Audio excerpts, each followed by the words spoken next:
د تیرو دوه اونیو په لړ کې دا دوهم ځل دی چې جلال آباد ښار کې امنیتي ځواکونه د شرابو کارخونه کشف او له منځه وړي. امنیتي حوزې بیدارو امنیتي پولیسو د یو لړ کشفي راپورونو په اساس باندې په یو کور باندې عملیات ترسره کړل چې په دې کور کې یو کس د شرابو جوړولو پر وخت د یختو او شرابې جوړول امنیتي پولیسو د لاس په لاس ونیولو او نیول شوي کس په خپل جرم باندې اعتراف کړی چې وروسته به رسما عدلي او قضایي ارګانونو ته وسپارل شي. نیول شوی کس په خپل جرم اعتراف کوي او په خپلو شوو کړنو پښیماني څرګندوي.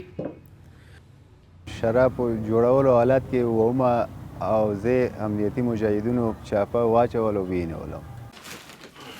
د جلال آباد ښار ومې امنیتي حوزې مسؤلین ډاډ ورکوي، وایي هغه ډلو ټپلو ته به اجازه ورنکړي چې هیوادوالو ته تشویشونه ایجاد کړي.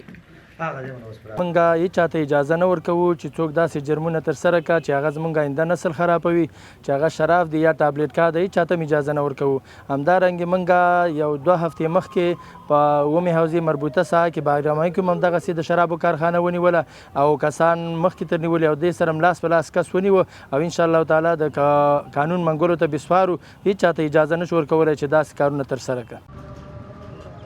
ورته مهال عام هیوادوال د امنیتي ځواکونو جدي او پر وخت اقدام ستایي، وایي د دوی د هڅو له برکته موږ د امن په فضا کې ژوند کوو.